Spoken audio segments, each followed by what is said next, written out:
നമസ്കാരം എല്ലാവർക്കും എൻ്റെ ഈ ദേവി കൃപ ഗൈഡൻസ് ചാനലിലേക്ക് സ്വാഗതം. അപ്പോൾ എൻ്റെ കഴിഞ്ഞ വീഡിയോയിൽ നമ്മൾ എക്സാം സ്ട്രെസ്സിനെ കുറിച്ച് അതുപോലെ തന്നെ എക്സാം ഫിയറിനെ കുറിച്ചൊക്കെ സംസാരിച്ചു. അപ്പോൾ പല കുട്ടികൾക്കും എക്സാം വരുമ്പോൾ ഭയങ്കര ഭയവും സ്ട്രെസ്സും അനുഭവിക്കും. ഇന്ന് നമ്മൾ അതിനെക്കുറിച്ച് ഞാൻ കുറച്ച് സംസാരിച്ചു. ഇന്ന് ഞാൻ സംസാരിക്കുന്നത് അത് റിലേറ്റഡ് ആയിട്ടുള്ള കാര്യമാണ്. അതായത് ഇന്നത്തെ പ്രധാന വിഷയം കോൺസെൻട്രേഷൻ ആണ്. പല വിദ്യാർത്ഥികളും പറയുമാറുണ്ട് എന്നോട്, ടീച്ചറെ പഠിക്കാനിരിക്കുമ്പോൾ കോൺസെൻട്രേഷൻ കിട്ടുന്നില്ല, മൈൻഡൊക്കെ വേറെ വേറെ ചിന്തയിലേക്കാണ് പോകുന്നത് എന്ന്. അത് നിങ്ങൾ ടെൻഷൻ അടിക്കേണ്ട, അതൊരു സാധാരണമായ ഒരു പ്രശ്നമാണ്. പക്ഷെ അതിൻ്റെ കൂടെ വേറൊരു നല്ലൊരു കാര്യം കൂടി ഉണ്ട്. എന്താണെന്നറിയാമോ? കോൺസെൻട്രേഷൻ എന്ന് പറയുന്ന ഒരു സ്കില്ലാണ്. നമുക്കിത് പ്രാക്ടീസ് ചെയ്ത് കോൺസെൻട്രേഷൻ കൂട്ടാൻ കഴിയും. അപ്പം നിങ്ങൾ അതിനെക്കുറിച്ച് ടെൻഷൻ ചെയ്യേണ്ട ആവശ്യമില്ല. കാരണം അത് നമുക്ക് കോൺസെൻട്രേഷൻ പ്രാക്ടീസ് ചെയ്ത് ഇംപ്രൂവ് ചെയ്യാൻ കഴിയും. അപ്പം നമുക്ക് ആദ്യമായിട്ട് അറിയേണ്ടത് എന്താണ് കോൺസെൻട്രേഷൻ, അല്ലേ? നമ്മുടെ മനസ്സും ശ്രദ്ധയും ഒരു കാര്യത്തിൽ പൂർണ്ണമായി കേന്ദ്രീകരിക്കുക, അതാണ് കോൺസെൻട്രേഷൻ. പക്ഷെ ഇന്നത്തെ കാലത്ത് ഈ കോൺസെൻട്രേഷൻ കുറയാൻ പല കാരണങ്ങളുണ്ട്. നിങ്ങൾക്ക് തന്നെ അറിയാം, മൊബൈൽ ഫോണിൻ്റെ ഓവറായിട്ടുള്ള ഉപയോഗം, സോഷ്യൽ മീഡിയ, അതുപോലെ കണ്ടിന്യൂസ് നോട്ടിഫിക്കേഷൻ മൊബൈലിൽ നിന്ന് വരുമ്പോൾ നമുക്ക് ടെംപ്റ്റേഷൻ, പ്രോഗ്രാംസ് ഒക്കെ കാണാനുള്ള ടെംപ്റ്റേഷൻ, പിന്നെ നമ്മുടെ സ്ട്രെസ്സ്, ആങ്സൈറ്റി, ഇവയൊക്കെ നമ്മുടെ മൈൻഡിനെ ഡിസ്റ്റർബ് ചെയ്യുകയാണ്. അപ്പോൾ അടുത്തതായിട്ട് നമുക്ക് ചിന്തിക്കുന്നത് വൈ സ്റ്റുഡൻസ് ലൂസ് കോൺസെൻട്രേഷൻ, അതാണ് അടുത്ത ക്വസ്റ്റ്യൻ.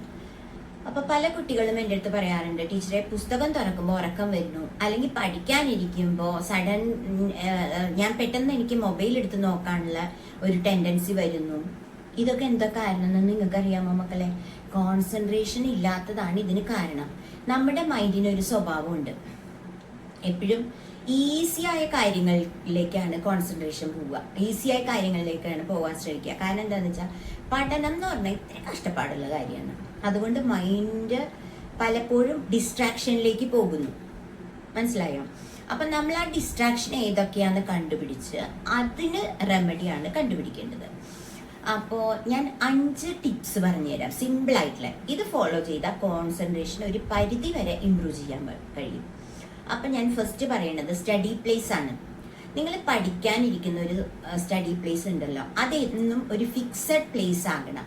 എവറി ഡേ സെയിം പ്ലേസിലിരുന്ന് പഠിക്കുമ്പോൾ അവിടെ നമ്മുടെ മൈൻഡ് ധീരെ ധീരെ, അതായത് ഇങ്ങനെ നമ്മുടെ മൈൻഡ് പറഞ്ഞുകൊണ്ടിരിക്കും, ഇവിടെ വന്നാൽ പഠിക്കണം എന്ന് മനസ്സിലാകും മൈൻഡിന്. മനസ്സിലായില്ലേ? അതായത് സ്റ്റഡി പ്ലേസിലിരുന്നേ നിങ്ങൾ പഠിക്കാൻ പാടുള്ളൂ. അങ്ങനെയുള്ളൊരു ഒരു ഡിറ്റർമിനേഷൻ നിങ്ങൾക്ക് ഉണ്ടായിരിക്കണം. മനസ്സിലായില്ലേ? അതുപോലെ തന്നെ അത് ഫസ്റ്റ് ടിപ്പ്. അപ്പൊ സ്റ്റഡി പ്ലേസ് ഏതാണെന്ന് നിങ്ങൾ ഫിക്സ് ചെയ്യുക. രണ്ടാമത്തെ സ്റ്റഡി ടൈം ഫിക്സ് ചെയ്യുക. ഡെയിലി നമ്മൾ സെയിം ടൈമിൽ പഠിക്കാൻ ഇരിക്കണം. മോർണിംഗ് ആയാലും ഈവനിങ് ആയാലും ഒരു റുട്ടീൻ ഉണ്ടെങ്കിൽ നമുക്ക് കോൺസെൻട്രേഷൻ കിട്ടും. ഇപ്പോൾ ഫോർ എക്സാമ്പിൾ ഞാൻ പറയാം, നിങ്ങൾ രാവിലെ എന്നും 5 മണിക്ക് അലാം വെച്ച് എഴുന്നേൽക്കുക എന്ന് വിചാരിക്കുക. നിങ്ങൾക്ക് 5 മണിയാകുമ്പോൾ നിങ്ങൾക്ക് കിടക്കാൻ പറ്റില്ല, നിങ്ങൾ എഴുന്നേറ്റ് പോകും. നിങ്ങളുടെ അമ്മമാരൊക്കെ, ഞാനിപ്പോൾ കുട്ടികളുടെ ഉദ്ദേശിച്ചിട്ടാണ് ഇത് പറയുന്നത് കേട്ടോ.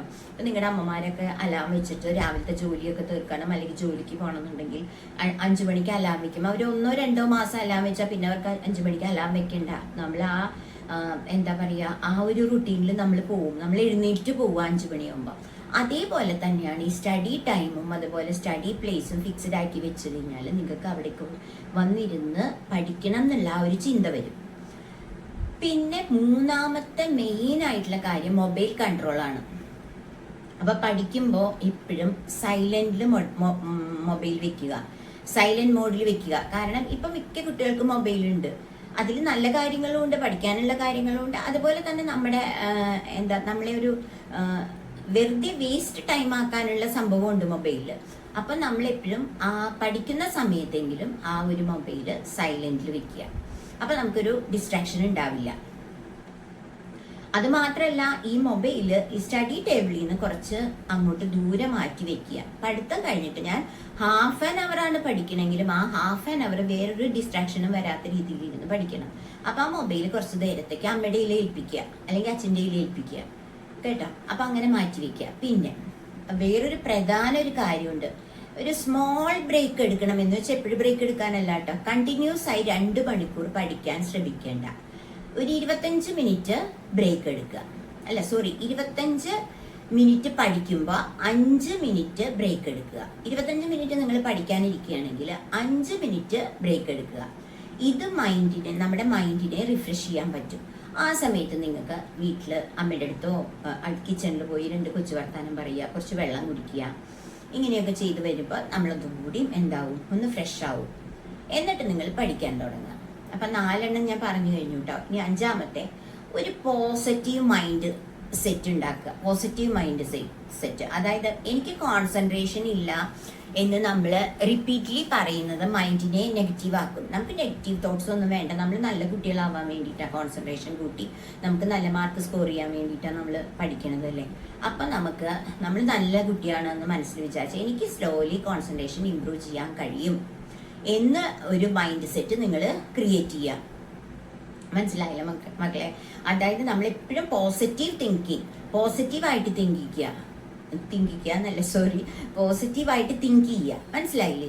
അങ്ങനെയാണെങ്കിൽ നമുക്ക് ഒരു 5-മത്തെ ടിപ്സ് ആയിട്ട് ഞാൻ പറഞ്ഞത് പോസിറ്റീവ് മൈൻഡ് സെറ്റ് നിങ്ങൾ സ്ലോലി ക്രിയേറ്റ് ചെയ്താൽ നിങ്ങൾക്ക് അത് പോസിറ്റിവിറ്റി ഗ്രാജുവലി ഉണ്ടാവും. ഒന്നും നെഗറ്റീവായിട്ട് കാണണ്ട, പോസിറ്റീവായിട്ട് കാണുക. ഐ ക്യാൻ എന്നുള്ള ഇത് മനസ്സിൽ എപ്പോഴും ഇങ്ങനെ പറഞ്ഞുകൊണ്ടിരിക്കുക.